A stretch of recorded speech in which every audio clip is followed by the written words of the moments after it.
The first mention of the Will of D was in chapter 154 by Dr. Correja of all people, which leads me to believe she not only knows what it means, but the true nature of the Will of D. But what exactly does the D stand for? Devil, demon, dream, desire, dawn, dragon, descendants, deception, decepticon, a symbol, a smile, crescent moon, just a letter, Davy Jones, dick? So many options yet so little answers. But we're not alone, as the bearers of the D don't even know what it means either, as you learn the truth about it on Laugh Tale. But we also learned that Nefatari Vivi and her ancestor Lily also bear the D initial as well. So what exactly does this mean? And how does the Nefatari family fit into all of this? But first, for us to understand what the D stands for, you need to like, share, and subscribe, and click that bell icon to stay notified for more videos like this. I greatly appreciate it. Of course, you'll get your usual hug and kiss with consent because we all had a long day. But all jokes aside, I believe the actual D isn't as important as we're all led to believe, but what it stands for is far more important. So today we're going to discuss what exactly does the Will of D represent, or well, whose will are we actually following? Now, despite the fact that there are 13 characters and 8 different families all sharing the initial D, what exactly keeps them all connected? Often sharing similar traits, even those considered total opposites like Blackbeard and Luffy. These guys are free-spirited, charismatic, and often rebellious, as they're always fighting against the system. Even Marines such as Garp and Saul tend to fight against their superiors due to their free-spirited and rebellious nature,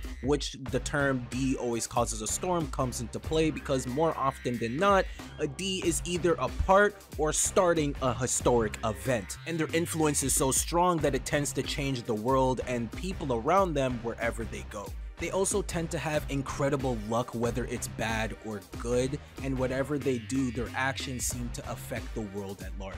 But the most noticeable trait is, of course, through death. Whenever a D clan member dies, they are seen smiling, and this is a huge hint as to what the true nature of the Will of D is. As you might have noticed, whenever a D clan member dies, they're not only seen smiling, but the world at large changes forever. Roger started the Great Age of Piracy through his death. Saul allowed Robin to live and thus eventually uncover the truth of the world, which leads us to the next point, that the Will of D is considered by the Celestial Dragons as the natural enemies of God, and this of course makes sense, as God is considered something that controls the wills and the peoples and fate, whereas the D clan are quite literally the embodiment of freedom and free will, and that in a strange way, death is basically the truest form of freedom. And D members don't necessarily fear death. In fact, they embrace it, as seen with Luffy when he's going to get executed by Buggy in Loguetown.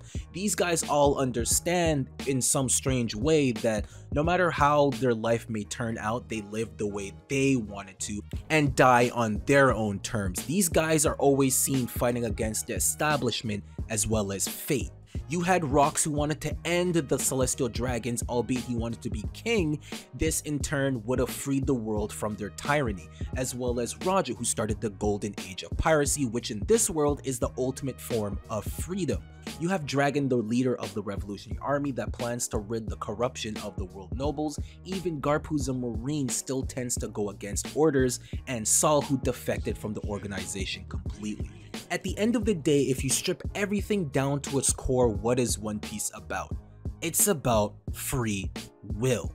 Everywhere Luffy has gone, he has been freeing this country or person from the tyranny of a god, a king, a pirate that took over, and freeing their country, allowing them to live their own lives the way they choose to, rather than living it based on someone else's will. That is why the story is about pirates, because they are the truest form of freedom within the series. They are outlaws living freely. Again, the evil Blackbeard embodies this, as he freed the members of Impel Down, giving them a second chance at life, and even his conversation with Aokiji allowed him to live freely. And thus is the reason why they're considered the natural enemies of God, because they go against everything these guys stand for. Which is why slavery is such a huge aspect and theme within this story, because quite literally these guys' freedom has been stolen from them. People's lands have been stolen and ripped apart from these guys. The entire series is leading up to the Straw Hats and the world uniting against the world government, who has been ruling the world with an iron fist and bending everything to their own will. And thus, when they are defeated, the world at large will finally be free. That's why Ace's character arc is so good, because he got to live and die on his own terms regardless of whether you agree with it or not. He didn't become the Marine Garp wanted him to be. He didn't become the successor Roger wanted him to be. He got to live his own life and create his own fate. That is why dreams and chasing them is such an important theme in the story, and why Haki is such a huge component as well, because Haki at the end of the day is just willpower, and willpower derives from having a free will, the will to gain ambition and great desire. And this would lead us to devil fruits, because if you remember, Vegapunk said they were created due to the desires of humanity, and a big theory is that the D clan are linked to devil fruits, possibly even creating them, or they were the first ones to introduce or eat the devil fruits and condemning humanity, or in the eyes of the celestial dragons, creating the original sin, and thus were considered to be devils and demons and the natural enemies of God. There's also the theory that they were a part of or even leading the Great Kingdom, and today the D clan are just continuing on their legacy, as these guys just wanted to be free to create whatever they wanted to back in the day, but obviously the world government might have thought what they were doing was far too dangerous. Now, the interesting thing is the D clan is actually quite rare, as there's only 13 known characters in 8 different families, one of which are giants. Although there are 2 anomalies within the family, Rocks and Blackbeard, who do share similar traits and dreams of the other D clan members, but they appear to be more so the dark side of the Will of D. They do also embody freedom, but their version of freedom is absolute chaos. Personally, my theory is that the ancestor of Blackbeard and Rocks did share the same dream as Joyboy and the rest of the D clan, but had their own ulterior motives and ambitions. And thus you can say Blackbeard and Rocks is following that person's will rather than, I say, Joyboy's. But back to the D. Pause. I do believe that one panel of Luffy and Ace asking Sabo if he wants the initial D in his name as well is actually a huge indicator on the truth of the Will of D. In fact, it's not necessarily a family name, but more so a letter designated to different families or people to let them know that they're on the same side, similar to how the X was on the Straw Hats and Vivi and Alabasta, to let them know they were always connected and also on the same side. We learned that the Nefatari family also carried the Will of D, and there's a letter that's been passed down for generations talking about it, which was a surprise to even Emu, which makes sense as the Nefatari family are technically celestial dragons and the founding members of the world government. So if I were to make a guess, Lily betrayed the 20 kings and decided to carry the Will of D as well after finding out the corruption these guys were planning. And just like the Sun Pirates, the symbol of Alabasta is that of a sun, which is directly linked to sun god Nika, linking all of this together. It was also the one to send out the poneglyphs and technically starting the Great Pirate Era. Now this all makes sense because poneglyphs are based off the Egyptian hieroglyphs and Alabasta is based off of Egypt. Although Wano were the ones to create the poneglyphs, it's possible the entire idea came from Nefertari Lily, which is cool because the poneglyph in Alabasta told you the location of Pluton, and Pluton was in Wano, so clearly these two have a deep connection. Back to Vivi.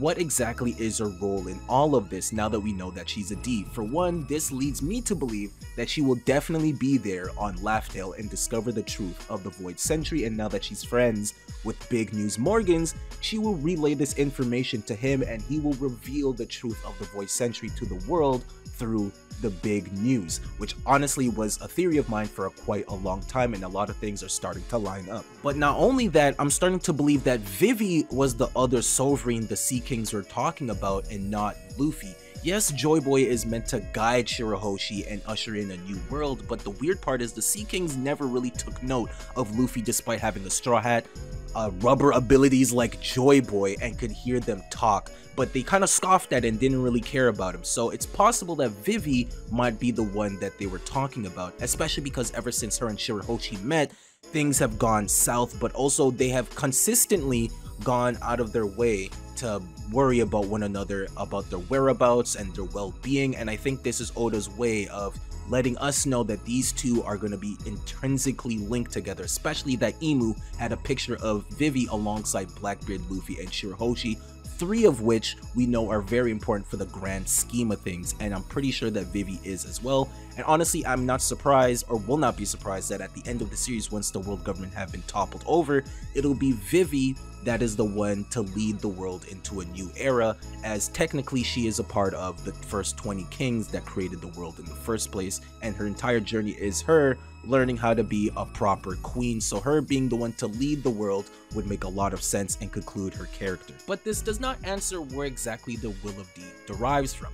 I think a lot of us could come to the conclusion that the Will of D probably began with Sun God Nika or Joyboy, and there's probably a reason his name was Joyboy, most likely because he was the last person before Luffy to awaken his devil fruit, the true Nika fruit, which whenever you enter this mode you are continuously smiling and laughing, and the stronger you are, the happier you are, and vice versa. And according to Roger, he was considered a pretty funny guy and wish he lived in his era as well to meet him, so he's probably a pretty swell guy that made everyone smile and laugh wherever he goes, like the tale of Nika, and that they're following his will, which is a huge theme in the story as well, and trying to bring laughter, joy, and freedom unto the world that was enslaved. Now, if I were to guess on what the Will of D means, I think it stands for Dawn, as this word has been most associated with not just the Will of D, but everyone that has been fighting against the world government. As they stated many times, they're trying to usher in a new dawn. This has been stated several times in Wano. Nefatari Cobra said the exact same thing when he died, so did Pedro, and in fact, the very first chapter of the series is called Romance Dawn. The sun god Nika represents the sun. When you usher in a new dawn, you're bringing in a new era.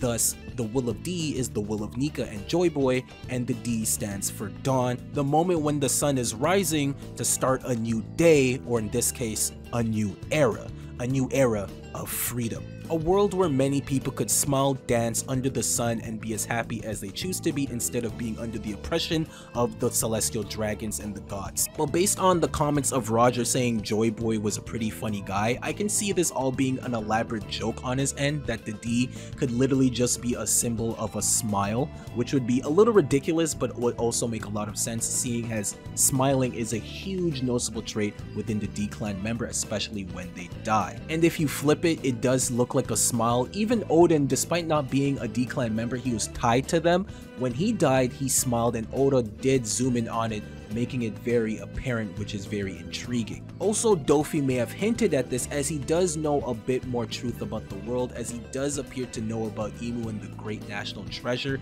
as well as his flag being a literal smile being crossed out, and him naming the fake devil fruit Smiles, which might have been his way of making fun of the D clan and their smiling trait. And if you remember, Dofi did say this is the era of smiles. That could just be him just messing around. Doflamingo is a celestial dragon, and in his own sadistic way, this could be his way of making fun or disrespecting the D clan legacy. There's a big theory that the D clan actually originate from the moon, and the D is just a symbol of the crescent moon. Personally, I fully support this theory, and it actually makes a lot of sense, especially after the big reveal of Gear 5, where Luffy was seen posing in front of the moon, and this was such a important scene that Oda even made this a part of one of the volume covers, and I do not think this was a mistake or a coincidence, but Oda purposely did that for us to understand that there may indeed be a link with not just Sun God Nika, but the D clan and the moon.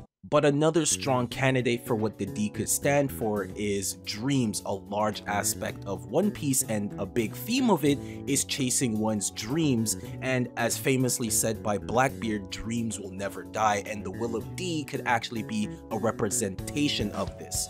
And the Will of D is the will of dreams, or even the will of desire. We know that no matter what happens, dreams and desires will always live on, and someone will carry on another person's will and dreams, as we seen countless times throughout the story. And dreams are another representation of freedom, as those who are the freest will always have the biggest dreams, forever chasing them, and always have a lot of imagination, which is why Luffy's Gear 5 is so powerful. In a story where dreams is so important, where sometimes a character's dream is ended or carried on by another person, or even defeated by Luffy and rejuvenated, wanting to chase their dreams again, as we've seen several times in the story. Biggest example, Crocodile. And sometimes just interacting with Luffy allows the character to realize their full potential and gain the willpower to finally chase their dreams, such as the case with all of the Straw Hats, Momonosuke, and other companions of the Straw Hats. And as Vegapunk said, as long as humanity desires or dreams of it, it will never end. Anywho, let me know in the comments what you guys think the Will of D means, what role it'll play in the future, how does Vivi play into all of this. Otherwise, hope you guys have a good day and a good night. I'll catch you guys on the next one. This video is pretty long, and that is enough D for me. Pause.